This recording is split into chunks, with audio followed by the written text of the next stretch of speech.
Alhamdulillahirabbil alamin wassalatu wassalamu ala nabiyyina Muhammadin amma ba'd. Pencinta kajian Latif Auluddin, ya, kita ketemu lagi di pembahasan kaidah fikih. Ada salah satu kaidah fikih yang populer dalam kajian siasah, kajian politik. Ini sering kita dengar, ya.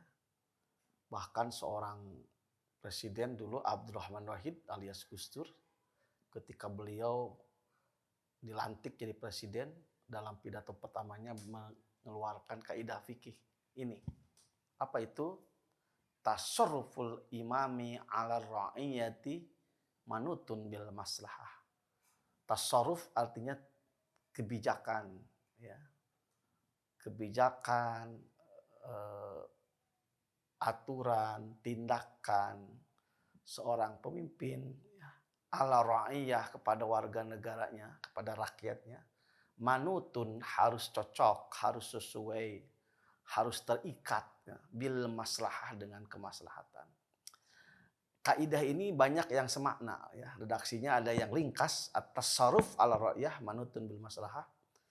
Ada juga kaidah ini disamakan dengan pernyataan Imam Syafi'i, ya. Beliau pernah mengatakan manjilatul imami minar ra'iyah manjilatul wali minal yatim, ya. Status seorang pemimpin itu terhadap rakyatnya seperti status seorang wali terhadap anak yatim. Ada juga yang membahasakan kaidah ini tasarrufur ra'i 'ala ra'iyah, kebijakan seorang pemimpin atas rakyatnya mutawakkifun, tergantung ala wujudis samroh wal manfaah, pada keberadaan adanya samroh itu hasil, wal manfaah dan manfaat. Jadi kaidah ini, ya, sering digunakan dalam kajian kebijakan politik, kebijakan publik. Jadi di mana seorang imam, terutama Imamul A'dham, pemimpin tertinggi, ketika dia mengeluarkan kebijakannya, dia terikat dengan kemaslahatan, kemanfaatan. Baik itu kemanfaatannya itu di dunia maupun dalam konteks kemanfaatan, konteks agama, kemanfaatan akhirat. Kaidah ini berdasarkan beberapa dalil, ya. Misalkan firman Allah Ta'ala dalam surat An-Nisa ayat 88, wa idza hakamtum bainan nas an tahkamu bil 'adl. Jika kamu menetapkan hukum di antara manusia, maka tetapkanlah dengan adil.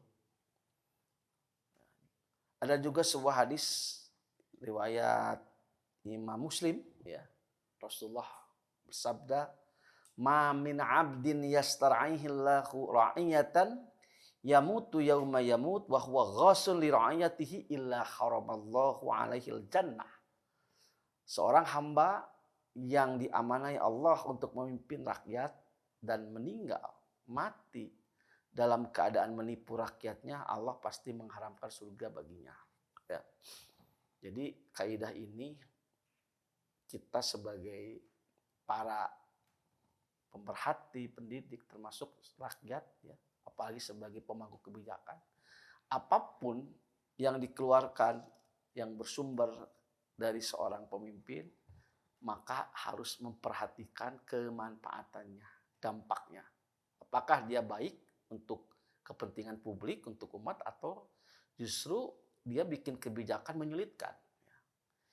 Ini bisa kita terapkan untuk menggali kebijakan presiden, ya, gubernur, termasuk lembaga legislatif ketika membuat peraturan perundang-undangan juga harus memperhatikan kepentingan rakyat.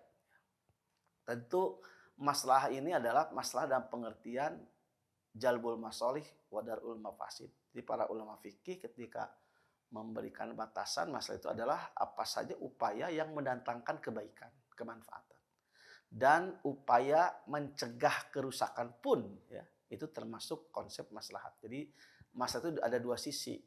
Sisi positif, bagaimana kebijakan itu berdampak kebaikan, juga sisi antisipatif. Jangan sampai kerusakan itu mafsadat itu timbul, lahir atau tumbuh berkembang. Makanya ketika dalam prakteknya maka seorang pemimpin ini dia terikat dengan konsep maslahah ini. Dalam kajian usul fikih, masalah itu ada tingkatannya. Yang perlu diperhatikan itu ada kemaslahatan yang prioritas adalah ad-darur. Kemaslahatan yang daruriyah, yang primer. Yang kedua, kemaslahatan al-hajiyah yang sangat dibutuhkan oleh manusia. Dan yang terakhir, kemaslahatan tahsiniyah, tersier, pemanis, keindahan. Nah, dalam konteks tasarruful imam ala ra'iyah manutun itu adalah maka maslahatan yang daruri wal hajjah yang diutamakan. Ya. Kalau dalam tubuh manusia, kepentingan darurat itu seperti kepala. Kalau manusia sudah kepalanya hilang ya meninggal, nggak ada nyawanya. Ya. Jadi ad-daruri itu kepentingan yang apabila diabaikan maka nyawa manusia itu terancam. Dan yang daruri itu bukan hanya nyawa, jiwa. Ada 5. Pertama hifdzuddin, kepentingan agama. Yang kedua jiwa. Yang ketiga akal. Yang keempat harta. Yang kelima nasal, keturunan. Nah di bawah daruri itu ada yang namanya al-hajiyat, kebutuhan yang sangat penting. Kalau dalam tubuh bukan kepala, tapi tangan, kaki. Manusia memang kalau tangannya tidak ada, misalkan potong tangannya, tidak apa-apa, tidak sampai meninggal. Tetapi itu akan menyulitkan gerak-geriknya. Kalau kakinya luka, itu akan menyulitkan. Nah, hajat itu adalah kebutuhan manusia yang level kedua. Dia harus dipenuhi. Maka pemimpin harus mewujudkan, mengamankan kepentingan daruri tadi, ya, urusan agama, menjaga agama, warga negaranya, menjaga jiwa, intelektualnya, keturunan, keluarganya. Gitu. Dan level yang kedua adalah yang level al-hajiyat, kebutuhan. Dan yang terakhir ada kebutuhan manusia yang sifatnya tersier. Dia lebih berbicara estetika. Kebutuhan manusia yang paling prinsip misalkan bahwa pemerintah harus menjaga kebutuhan manusia yang sifatnya sandang, pangan, papan. Maka kebijakan apapun harus membuat masyarakat itu bisa bertahan hidup. Kebutuhan hidupnya harus diperhatikan. Kalau ada sesuatu yang merusak kebutuhannya, maka itu namanya al-hajiyat. Nah, pemerintah pun harus memperhatikan apa yang menjadi kebutuhan tersier yang berupa kepuasan, perhiasan, dan aksesoris. Nah, ini penting. Nah, dalam konteks tasarruful imam, maka siapapun pemimpin tadi, ketika dia mengeluarkan kebijakan harus memperhatikan kemaslahatan, kepentingan dari warga negaranya. Dan kemaslahatan ini tadi, dia kemaslahatan agama, kemaslahatan tubuh, jiwa, ya.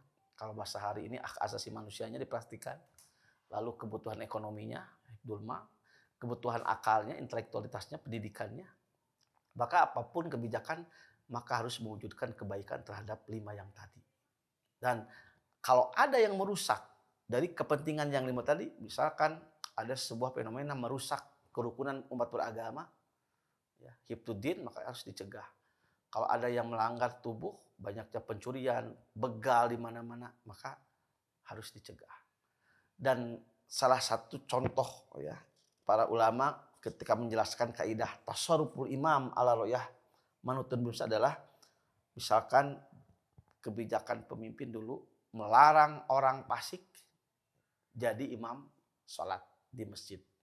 Karena untuk menghargai jamaah. Jadi makruh hukumnya misalkan pemimpin mengangkat imam rawatib, imam tetap, tetapi secara moral dia tidak baik.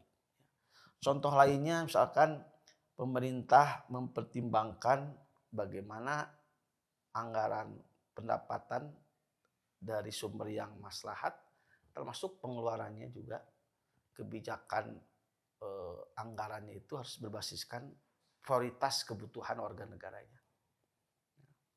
Dan tentunya hari ini kita bisa menerapkan kaidah ini ketika kita melihat fenomena bagaimana gubernur itu melakukan policy, presiden, sampai termasuk pemimpin-pemimpin wilayah kecil, kepala sekolah gitu ya, kepala dinas, kepala jamaah.